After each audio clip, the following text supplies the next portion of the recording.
Hello, जय Hind everyone. मैं विकास तंवर एक बार फिर से आप सभी के सामने लेके आ चुका हूं प्रथम कदम बैच के अंदर एक इम्पोर्टेंट टॉपिक, जहां से क्वेश्चन बनता ही बनता है, चाहे वो फिर एनडीए का एग्जाम हो, सीडीएस का हो, एफकेट या फिर सीएपीएफ असिस्टेंट कमांडेंट का हो। हर एक एग्जाम में यहां से क्वेश्चन बनेगा। तो डेफिनेटली जो भी स्टूडेंट प्रिपेयर कर रहे हैं इन एग्जाम्स के लिए, तो वो इस वीडियो को लास्ट तक देखें, ताकि आपका हर एक जो डाउट है इस टॉपिक से रिलेटेड क्लियर हो। तो टॉपिक थोड़ा सा बड़ा है, यहाँ पे 2 क्लासेस या 3 क्लासेस आपकी इस टॉपिक से रिलेटेड रहने वाली हैं। हमारा जो पैटर्न है करने का तरीका जो है क्लास का, वो सबसे पहले टॉपिक, फिर प्रीवियस ईयर क्वेश्चन और फिर इंपॉर्टेंट क्वेश्चंस भी हम करते हैं। इस प्रथम कदम बैच के साथ में अगर आप प्रैक्टिस सेट जो सेशन मैंने स्टार्ट किया है वो अटेंड करके जाओगे, तो डेफिनेटली भाई पेपर को फोड़ के आओगे, क्योंकि वहां पे हर एक जो क्वेश्चंस आ चुके हैं, जितने भी जिस भी टॉपिक से, सारे के सारे टॉपिक वाइज करा रहा हूं मैं। तो उन क्वेश्चंस को आप मेरे साथ करके जाएं, ताकि आपका जीके के अंदर जो स्कोर है वो काफी अच्छा हो और आपको सोचना ना पड़े स्कोर के बारे में कि जीके के अंदर हमारा क्या स्कोर होगा, पेपर अच्छा होगा या नहीं। डेफिनेटली अच्छा होगा अगर आप इन क्लासेस को अटेंड करके जाते हैं। तो अपने दोस्तों को भी एडवाइस करें, अपने फ्रेंड्स जितने भी आसपास में हैं, और वीडियो अगर अच्छी लगे तो दोस्तों के साथ शेयर करें, लाइक करें, और चैनल आपका अपना है तो आप डिसाइड करें क्या करना है, सब्सक्राइब करना है या नहीं। तो क्लास पे आते हैं बिल्कुल। अब टॉपिक जो हमारा आज का है वो है फंडामेंटल राइट्स से रिलेटेड। अगर मैं बात करूं भाई फंडामेंटल राइट्स का मीनिंग क्या है। फंडामेंटल फंडामेंटल का मतलब क्या होता है? फंडामेंटल का मतलब होता है बेसिक राइट्स, यानी कुछ ऐसे अधिकार जो बेसिक हैं, जरूरी हैं जिंदा रहने के लिए। तो आपने वो सॉन्ग तो सुना ही होगा, जिंदा रहने के लिए कसम, एक मुलाकात जरूरी है सनम। तो जिंदा रहने के लिए भाई फंडामेंटल जरूरी है सबसे ज्यादा। मान लो एक फंडामेंटल राइट है कि आप कहीं भी जा सकते हो, आपके मन में आया आप बोल सकते हो, आपका जो मन किया आप वो काम कर सकते हो। अगर मान लो आपके पास ये अधिकार ही ना हो, राइट टू स्लीप एक फंडामेंटल राइट है, आपके पास सोने का अधिकार ना हो, तो क्या आपकी लाइफ का कोई मीनिंग रहेगा? नहीं रहेगा ना। तो इसी करके इनको कहा गया है फंडामेंटल राइट्स या बेसिक राइट्स।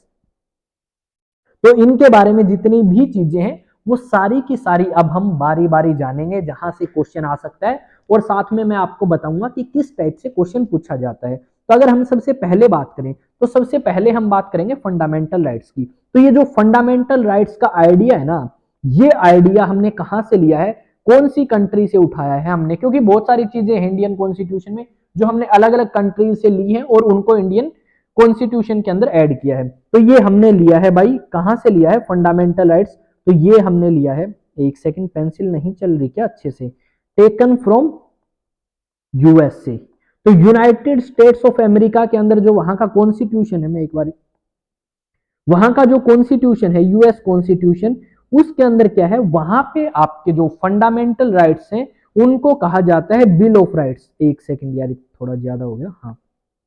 वहां पे क्या कहा जाता है, इन्हें कहा जाता है बिल ऑफ राइट्स। तो ये जो बिल ऑफ राइट्स हैं ये हमने उठाए यूएस के कॉन्स्टिट्यूशन से, और हमने कह दिया इनको फंडामेंटल राइट्स, या फिर वहां पे फंडामेंटल राइट्स भी इनको बोलते हैं। और ये जो फंडामेंटल राइट्स हैं ये हर एक कंट्री के कॉन्स्टिट्यूशन में नहीं है। कुछ कंट्रीज हैं जहां पे इनको दिया गया है कि आम लोगों के पास ये अधिकार होने चाहिए, कुछ कंट्रीज ऐसी भी हैं जहां पे फंडामेंटल राइट्स दिए ही नहीं गए वहां के लोगों को। अब जो ये फंडामेंटल राइट है, अगर हम बात करें कॉन्स्टिट्यूशन की, तो हमारे कॉन्स्टिट्यूशन के अंदर ये फंडामेंटल राइट्स आपके मेंशन है आर्टिकल नंबर 12 से लेके आर्टिकल नंबर 35 तक। और ये जो आर्टिकल 12 से लेके 35 है, ये बनता है आपका part 3 of the Indian constitution. तो इस चीज को याद रखेंगे कि आर्टिकल 12 से लेके 35 तक फंडामेंटल राइट है, और ये fundamental part 3 of the Indian constitution के अंदर मेंशन है। इस चीज को भी याद रखना है। वो पार्ट भी पूछ सकता है कौन से आर्टिकल से लेके कौन से आर्टिकल तक है।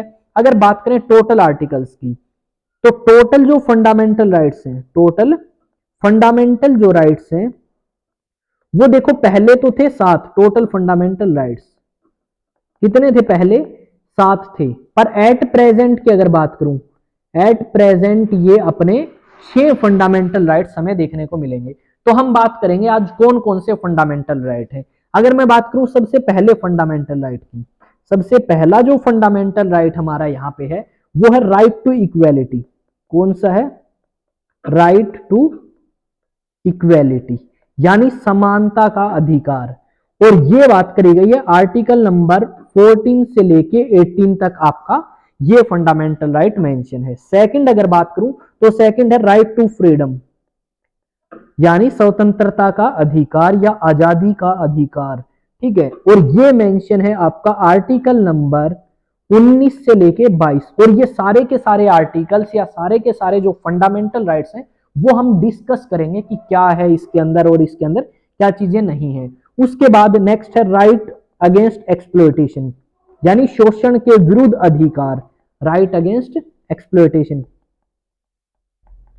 राइट अगेंस्ट एक्सप्लॉयटेशन की बात करें तो ये मेंशन है आर्टिकल नंबर 23 एंड 24 के अंदर, यानी दो आर्टिकल्स आपके राइट अगेंस्ट एक्सप्लॉयटेशन, यानी आपका अगर शोषण होता है तो उससे आपको ये दो आर्टिकल्स बचाते हैं, और किस टाइप का शोषण वो भी हम देखेंगे।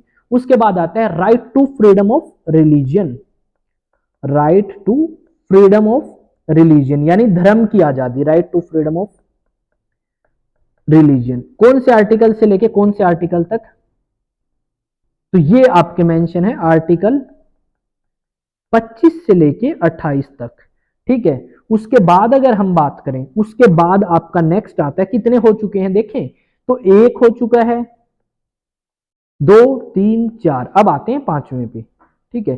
पांचवा आपका जो फंडामेंटल राइट है वो क्या है, वो कहता है right to cultural and educational rights, cultural and educational rights, यानी आप अपने कल्चर को, अपनी भाषा को, अपनी लैंग्वेज को प्रोटेक्ट कर सकते हैं, ये राइट्स भी आपको दिया गया है, कल्चरल एंड एजुकेशनल राइट्स। ये किस में है, आर्टिकल नंबर 29 एंड 30। तो कितने हो गए भाई, 6 हो गए या 5, सॉरी 4 थे और ये 5 हो गया। अब आते हैं सिक्स्थ पे। सिक्स्थ क्या कहता है, राइट टू प्रॉपर्टी, पर आज के टाइम राइट टू प्रॉपर्टी नहीं है, क्या है, ये आपका नहीं है एट प्रेजेंट, कैंसिल हो चुका है, ये आपका नहीं है, नॉट राइट एट प्रेजेंट, ठीक है। और ये अब आ चुका है आर्टिकल 300A में, और ये कौन से में है, आर्टिकल 300A पार्ट नंबर जो 12 है इंडियन कॉन्स्टिट्यूशन का, वहां पे गया ये, note a fundamental right, note a fundamental right. तो इस चीज को आप ध्यान रखेंगे कि अब ये फंडामेंटल राइट नहीं है, पहले था। अब आते हैं आज के अंतिम यानी 7th जो फंडामेंटल राइट, यानी फाइनल राइट तो यही है, 6 थे पहले, सॉरी पहले 7 थे अब 6 हैं, राइट टू कॉन्स्टिट्यूशनल रेमेडीज। भाई सबसे इंपॉर्टेंट और बहुत बार आया हुआ क्वेश्चन है, राइट टू कॉन्स्टिट्यूशनल रेमेडीज कौन से आर्टिकल में मेंशन है, राइट टू कॉन्स्टिट्यूशनल रेमेडीज, ये आर्टिकल 32 में मेंशन है भाई, कहां है, आर्टिकल 32 में मेंशन है, और इसको कहा गया है heart and soul of the constitution. क्या कहा गया है, अरे यार चलो ऊपर करते हैं थोड़ा सा, heart and soul of the constitution, इसी फंडामेंटल राइट को कहा गया है। तो इस चीज को आप याद रखेंगे कि ये आपका जो राइट टू कॉन्स्टिट्यूशनल रेमेडीज है, दिल और आत्मा है भारतीय संविधान की। क्यों, क्योंकि मान लो कॉन्स्टिट्यूशनल रेमेडीज, मान ले आपका कोई भी फंडामेंटल राइट आपको नहीं मिल पाया, या आपके अधिकार आपसे किसी ने छीन लिए, तो अगर आपको न्याय ही नहीं मिला तो उन फंडामेंटल राइट्स का कोई फायदा है या नहीं है, कोई फायदा नहीं है ना। तो ये आपको क्या कराता है, अधिकार दिलाता है, न्याय दिलाता है, अगर आपका कोई भी फंडामेंटल राइट आपसे छीन लेता है तो कोई बंदा। तो ये आपके टोटल कितने थे भाई, 7 फंडामेंटल राइट थे, पर आज के टाइम में कितने हैं, आज के टाइम में आपके सिर्फ और सिर्फ 6 हैं। तो एक बार देखते हैं कौन सा है, राइट टू इक्वेलिटी 14 से लेके 18 तक, राइट टू फ्रीडम 19 से लेके 22 तक, राइट अगेंस्ट एक्सप्लॉयटेशन 23-24 में, right to freedom of religion 25 से 28, right cultural and educational right 29-30, और ये आपका खत्म हो चुका है आज के टाइम में, और ये लास्ट आपका right to constitutional remedies article number 32 के अंदर है। तो इन चीजों को बिल्कुल याद रखना है, और जो याद नहीं रखेगा भाई नंबर कटवा लेगा।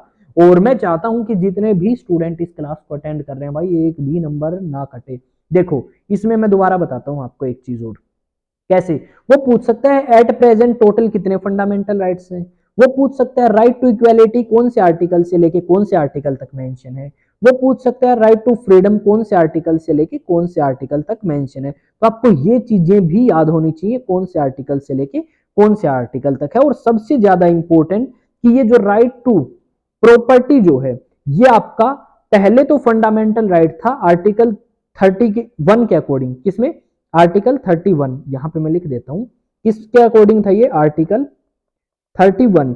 पर आज के टाइम किस में आ गया भाई, ये आज के टाइम आ गया आर्टिकल 300A के अंदर आपका आ गया ये।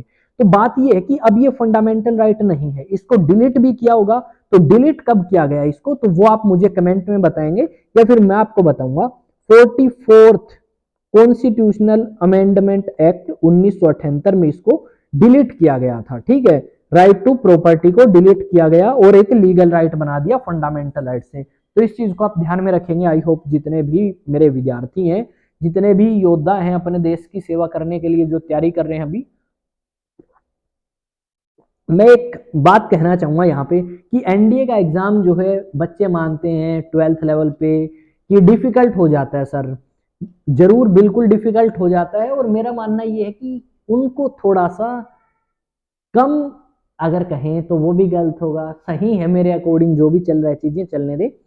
तो ये तो हमने बात कर ली भाई टोटल कितने फंडामेंटल राइट थे, कहां से उठाए, और ये फंडामेंटल राइट आपको क्या देते हैं, आजादी देते हैं। और अगर आपकी कोई आजादी छीनता है तो आप डायरेक्ट कोर्ट को अप्रोच कर सकते हैं, सुप्रीम कोर्ट या हाई कोर्ट। अब आगे मैंने कुछ चीजें और लिखी हैं, यानी आपके फीचर्स, ये जो फंडामेंटल राइट्स हैं इनकी विशेषता क्या है, क्या फायदे हैं, क्या फीचर्स हैं।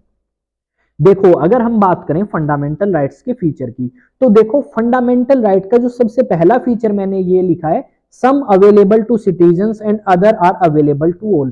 कुछ फंडामेंटल राइट, यहाँ पे सम का मतलब है फंडामेंटल राइट, तो कुछ फंडामेंटल राइट तो ऐसे हैं जो सिर्फ और सिर्फ भारत के नागरिकों को अवेलेबल हैं, पर कुछ ऐसे भी हैं जो नागरिकों के साथ साथ में अगर कोई फॉरनर आता है भारत के अंदर तो उसको भी वो फंडामेंटल राइट्स मिलते हैं एज ए एक इंसान होने के नाते। अगर हम बात करें आर्टिकल 15, आर्टिकल 16, आर्टिकल 19, 29, 30, ये सारे सिर्फ इंडियंस के लिए हैं। ठीक है, यानी सिटीजन्स जो भारत का नागरिक है सिर्फ और सिर्फ उसके लिए वो आर्टिकल्स हैं। तो ओनली फॉर सिटीजन्स कौन कौन से हैं, तो अगर available to only for citizens बात करें तो आर्टिकल 15, 15 के बाद कौन सा आता है भाई, 16 आता है, 16 के बाद 19 और 29, 30, ये सिर्फ अवेलेबल है सिटीजन्स को। ठीक है, बाकी जो हैं वो सिटीजन्स को भी अवेलेबल है और फॉरनर्स को भी, चाहे वो भारत का नागरिक हो चाहे ना हो, फिर भी उसको वो अधिकार मिलेंगे। जैसे अगर हम बात करें भाई प्रोटेक्शन अगेंस्ट अरेस्ट, अरेस्ट के प्रति उसको अधिकार है, उसको कोई अरेस्ट नहीं कर सकता अगर वो भारत में घूमने आया है। कोई बंदा इंग्लैंड से आ गया तो ऐसा थोड़ी ना आप उससे मजदूरी करवाओगे, बाल मजदूरी, उसके पास भी वो अधिकार है। अगर भारत के अंदर वो घूमने आया है उसको पकड़ के कोई बाल मजदूरी करवाता है तो वो भी डायरेक्ट कोर्ट को अप्रोच कर सकता है, उसके पास भी ये फंडामेंटल राइट भारत के संविधान ने हमें दिया है या उनको दिया है। ठीक है, नेक्स्ट की अगर बात करें, नेक्स्ट आपका फीचर है not absolute but qualified. Absolute का मतलब है कि भाई ऐसा नहीं है कि अगर आपको कोई अधिकार दे दिया है तो आप उसको किसी भी तरीके से कर सकते हैं, ये एब्सोल्यूट नहीं है, इनके ऊपर कुछ रिस्ट्रिक्शंस हैं। रिस्ट्रिक्शंस का मतलब अगर मैं बात करूं तो देखो भाई आपके पास आजादी है कि आप कुछ भी बोल सकते हो। ठीक है, right to speech and expression है आर्टिकल 19 में। अब right to speech and expression तो है, पर ऐसा भी नहीं है कि आपकी स्पीच से दूसरे को कुछ हानि हो। मान लेते हैं कोई दो बंदे बात कर रहे हैं आपस में, तो वो बोल सकते हैं, अपनी बातें रख सकते हैं एक दूसरे के सामने, पर ऐसा भी नहीं है कि वो कुछ ऐसी बात रख दे जिससे एक दूसरे को या सामने वाले को ठेस पहुंचे या उनको लगे कि इसने तो मेरे ये फंडामेंटल राइट्स जो हैं वो मुझसे छीन लिए हैं। तो आपके ये एब्सोल्यूट नहीं है, यानी इनके ऊपर किसी टाइप की पाबंदी जो है वो हमें देखने को मिलेगी, कुछ रिस्ट्रिक्शंस, कुछ रोक जो है वो हमें यहाँ पे मिलेगी। दे आर जस्टिसिएबल, यानी इनके हनन के प्रति, मान लो अगर आपका कोई फंडामेंटल राइट आपसे छीन लेता है तो वो बंदा न्याय मांग सकता है, यानी वो बंदा क्या कर सकता है, डायरेक्ट अप्रोच कर सकता है Supreme Court, go to Supreme Court या फिर आपका हाई कोर्ट के अंदर जा सकता है कि जी मेरे ये जो मौलिक अधिकार आपने दिए हैं, कॉन्स्टिट्यूशन ने हमें दिए हैं, वो बंदा मेरे ये अधिकार छीन रहा है, आप मुझे इससे न्याय दिलाओ। मान लेते हैं राइट टू आपका स्लीप है, आपको कोई सोने नहीं देता, तो आप क्या कर सकते हो, डायरेक्ट भाई कोर्ट में जा सकते हो। ठीक है, अगर हम बात करें right to speech and expression है या right to freedom of religion है, आप अपना धर्म बदलना चाहते हैं पर आपको कोई रोक रहा है तो आप क्या कर सकते हो भाई, तो आप डायरेक्ट सुप्रीम कोर्ट या हाई कोर्ट को अप्रोच कर सकते हो कि वो बंदा या वो बंदी मेरे धर्म के प्रति या मुझे धर्म चेंज नहीं करने दे रहा, तो आप न्याय मांगने जा सकते हो सुप्रीम कोर्ट में या हाई कोर्ट में। उसके बाद मान लेते हैं कि भाई न्याय मांगने, मैंने ये अगला पॉइंट यही बता दिया, जो guarantor of the fundamental right है, यानी आपको गारंटी कौन देता है कि आपके फंडामेंटल राइट की रक्षा हम करेंगे जी, तो ये बात जो है आपका कौन करता है, सुप्रीम कोर्ट जो है वो डिफेंड करता है या गारंटी करता है, एंश्योर करता है, तसल्ली देता है आपको कि जी आपके ये 6 फंडामेंटल राइट हैं, अगर कोई छीन लेना तो आके कह देना, तुम्हारा भाई दिला देगा। भाई मतलब भाई सुप्रीम कोर्ट जो है वो आपको न्याय दिला देगी, आपके फंडामेंटल राइट्स को छीनने नहीं देगी किसी से भी, ठीक है। तो ये बात यहाँ पे कही गई है, तो ये भी एक फीचर है, विशेषता है भारतीय फंडामेंटल राइट्स की।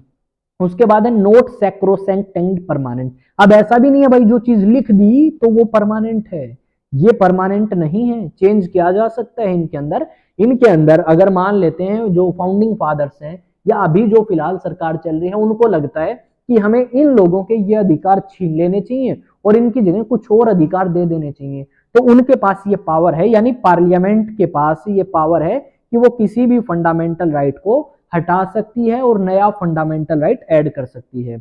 अब ये बात कैसे पता चली जी हटा सकती है या नहीं हटा सकती, तो देखो भाई इंडियन कॉन्स्टिट्यूशन के अंदर अमेंडमेंट तो किया गया है, और अमेंडमेंट कब किया गया, 44th कॉन्स्टिट्यूशनल अमेंडमेंट एक्ट 1978। जब ये चेंज किया गया ना तो उस टाइम क्या हुआ था, एक फंडामेंटल राइट था राइट टू प्रॉपर्टी, तो वो राइट टू प्रॉपर्टी पहले तो फंडामेंटल राइट था पर आज के टाइम नहीं है, यानी इसमें चेंज किया गया तभी तो फंडामेंटल राइट नहीं है, अगर चेंज नहीं होता तो ये हमारा फंडामेंटल राइट रहता, राइट टू प्रॉपर्टी, तो यानी ये एब्सोल्यूट नहीं है। पर एक बात है, मन में आया वो चेंज नहीं कर सकता पार्लियामेंट, ठीक है, चेंज कर सकता है पर बेसिक स्ट्रक्चर को छोड़ के। अब कहोगे सर ये बेसिक स्ट्रक्चर क्या है, तो भाई बेसिक स्ट्रक्चर का मीनिंग जो है वो ये है कि सुप्रीम कोर्ट को भी नहीं पता बेसिक स्ट्रक्चर क्या है। देखो मान लो पार्लियामेंट जो है वो फंडामेंटल राइट में चेंज करना चाहता है, तो पार्लियामेंट ने चेंज कर दिया, उसके बाद वो जाएगा कहां पे, सुप्रीम कोर्ट में, मतलब लागू होने के बाद सुप्रीम कोर्ट देखेगी उसको कि ये जो चेंज किया है क्या ये बेसिक तो नहीं है, यानी मूलभूत ढांचा जो हमारे बेसिक नियम थे कभी उनको ही तो नहीं चेंज कर दिया इन्होंने, तो ये चीज यहाँ पे देखी जाती है और चेंज किया जा सकता है, पर बेसिक स्ट्रक्चर को चेंज नहीं किया जा सकता है इंडियन कॉन्स्टिट्यूशन के, ठीक है। जैसे मान लो भाई प्रीएम्बल है, प्रीएम्बल बेसिक स्ट्रक्चर है, तो प्रीएम्बल के अंदर चेंज कर सकते हो पर प्रीएम्बल को आप हटा नहीं सकते पूरे तरीके से, या उसका जो बेसिक स्ट्रक्चर है वो आप खत्म नहीं कर सकते प्रीएम्बल का, ये बात यहाँ पे कही गई है। और आई होप भाई जितने भी डिफेंस एस्पिरेंट्स हैं मैं आप सभी को सलाम करता हूं कि इतनी डेडिकेशन के साथ आप पढ़ते हैं, इतना जुनून आपके अंदर देखने को मिलता है कि कुछ भी कर देंगे जी, बस पेपर फाड़ना है। एक स्टूडेंट है और उसका मेरे पास आया मैसेज कि सर दिन रात कर देंगे, बस इस बार पेपर को नहीं छोड़ना, और ऐसा सीडीएस ओटीए की प्रिपरेशन कर रहा है वो, और आई थिंक उसका नाम अभी मेरे को ध्यान नहीं आ रहा, तो उसने मेरे को कहा और मेरे को काफी अच्छा लगा ये सुन के कि इतनी जो मोटिवेशन है या जो इतनी एनर्जी जो है वो हमें डिफेंस एस्पिरेंट्स के अलावा और किसी भी एस्पिरेंट, चाहे वो आपका एसएससी के अंदर हो, बैंक हो, रेलवे हो, उनके अंदर इतनी नहीं देखने को मिलती। क्यों? क्योंकि एक जो डिफेंस एस्पिरेंट्स हैं उनकी एज इतनी ज्यादा यंग है, ठीक है, तो उस करके उनके अंदर एनर्जी भी हमें ज्यादा देखने को मिलती है। बाकी जो एस्पिरेंट्स हैं वो हम कह सकते हैं आफ्टर ग्रेजुएशन ज्यादा आते हैं, पर जो डिफेंस वाले हैं वो भाई 11th-12th में ही स्टार्ट कर देते हैं जो एनडीए के लिए प्रिपेयर कर रहे हैं, और सीडीएस में वही बंदा जाता है जो एनडीए में क्वालिफाई नहीं कर पाया या एफ कैट में या फिर आपका सीएपीएफ के अंदर, अदरवाइज बाकी जो है वो थोड़ा सा आपका दूसरी लाइन में मान के हम चल सकते हैं। तो काफी एनर्जी जो है हमें देखने को मिलती है। अभी कल परसों एक लड़के का फोन आया मेरे पास, मेरा स्टूडेंट था वो, चिराग नाम है उसका, चिराग नापा, तो उसने भी पूछा सर टाइम टेबल पेपर आ चुका है 21 अप्रैल को है, तो भाई मैंने कहा कि कॉलेज टाइमिंग क्या है, तो उसने कहा कि सर अभी मैं सुबह 8:30 बजे जाता हूँ घर से और आता हूँ 6:30 बजे, तो मैंने कहा भाई उसके बाद पढ़ लेगा, क्योंकि वो हिसार जाता है, मतलब उसका घर से कॉलेज की जो दूरी है वो लगभग आप मान के चल सकते हो 20 और 35 60 किलोमीटर है, तो आना और जाना, मैंने कहा कर लेगा, बोला सर क्यों नहीं कर लेंगे, कर लेंगे, बताओ आप बस करना क्या है। तो फिर मैंने उसको बताया थोड़ा बहुत कि किस तरीके से आप अपना टाइम टेबल अरेंज कर सकते हो, कितना टाइम निकाल सकते हो, और एनर्जी जो है हाई लेवल की देखने को मिलती है उन स्टूडेंट्स के अंदर, और उसी चीज को लेके मेरे को भी काफी जो है अच्छा फील होता है। ठीक है, कि इतनी यंग एज में सब कुछ छोड़ के ये जो बकवासबाजी हम करते हैं, ठीक है, लड़कीबाजी करते हैं बहुत सारे बंदे, ठीक है, यानी यार ये एज ऐसी है, लड़कीबाजी तो नहीं कह सकते, ये एज ऐसी है, ठीक है, और सभी करते हैं, तो कहीं ना कहीं और बंदे भी उसी लहर में भटक जाते हैं कि चलो मैं भी करता हूँ। और पर डिफेंस वाले थोड़ा सा इस चीज को लेके सोचते हैं कि यार मेरा टाइम तो वेस्ट नहीं हो जाएगा वो सारी चीजें, और काफी अच्छा उनका रहता है मेरे अकॉर्डिंग तो। ठीक है, नेक्स्ट करते हैं भाई, हम यहाँ पे आ चुके हैं नेक्स्ट फीचर पे। तो suspend during national emergency except, देखो ये जो फंडामेंटल राइट्स है ना, ये फंडामेंटल राइट्स सस्पेंड हो जाते हैं, यानी कई बार आपसे छीन भी लिए जाते हैं, पर किन सिचुएशंस में छीन लिए जाते हैं वो आपको बताएंगे। तो इनकी यार एनर्जी की बात करके मैं खुद ही एनर्जेटिक हो गया ज्यादा, चलो सही है।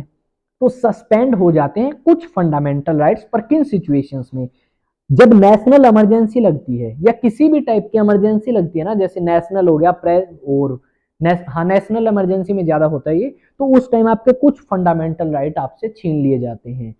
सिर्फ दो फंडामेंटल राइट आपके नहीं छीने जाते, एक तो है आर्टिकल नंबर 20 और एक है आर्टिकल नंबर 21।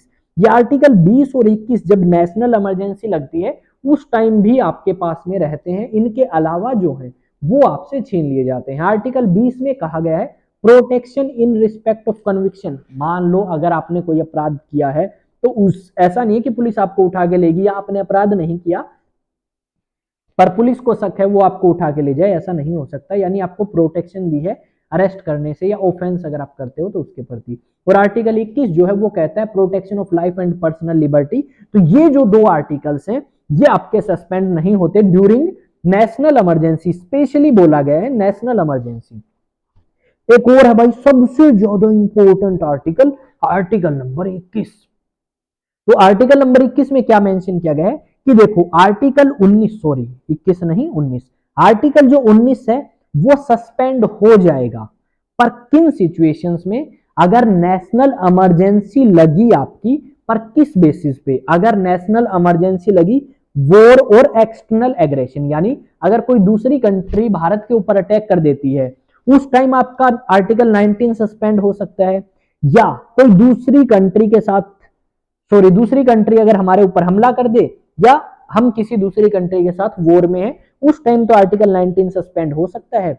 अदरवाइज आर्टिकल 19 जो है वो सस्पेंड नहीं होगा अगर नेशनल इमरजेंसी लगी आर्म रिबिलियन, यानी हमारी सेना अगर बगावत कर दे तो उस टाइम आर्टिकल 19 सस्पेंड नहीं होता, पर अगर हमारा युद्ध हो जाए या दूसरा देश हमारे ऊपर आक्रमण कर दे, एग्रेसिव हो जाए, तो उस समय आपका आर्टिकल 19 सस्पेंड हो सकता है।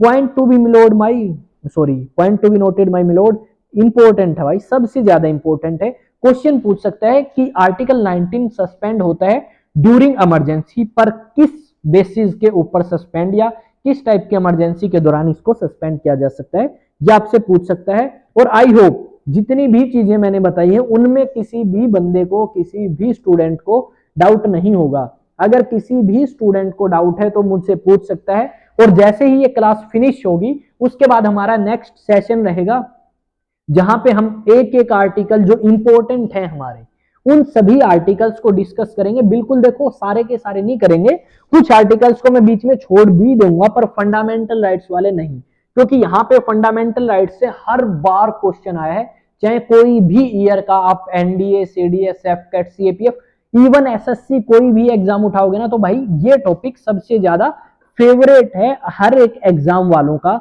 जो आपका एग्जाम सेलेक्ट करते हैं।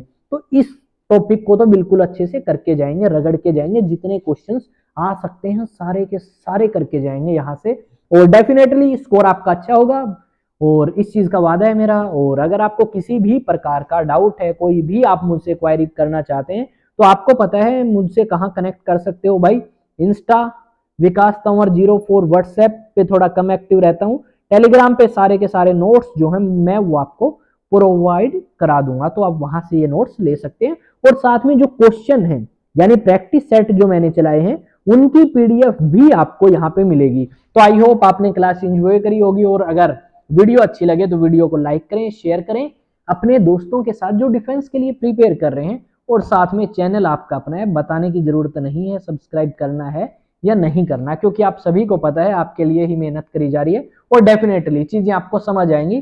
पर जो स्टूडेंट ये वीडियो फर्स्ट टाइम देख रहा है या क्लासेस मेरी जस्ट उसने स्टार्ट करी है, तो उसको मे भी थोड़ा सा अलग लगे, क्योंकि ये बेसिक सी बात है कि अगर कोई भी नया टीचर आता है या हमारी लाइफ में कोई भी नया बंदा आता है, तो एक बार हमें उसकी फेस, उसकी आवाज, उसका बोलने का तरीका, चलने का तरीका सब अलग लगता है। तो मे भी हमारे साथ भी यही प्रॉब्लम हो सकती है। पर हाँ, जब आप 3-4 क्लास अटेंड कर लोगे उसके बाद ऐसी कोई समस्या आपको नहीं देखने को मिलेगी। बिल्कुल फ्रेंडली होके आपकी जो क्लासेस हैं वो अटेंड करेंगे और आई होप आप इंजॉय करेंगे क्लासेस को। तो मिलते हैं नेक्स्ट वीडियो में। जय हिंद, जय भारत।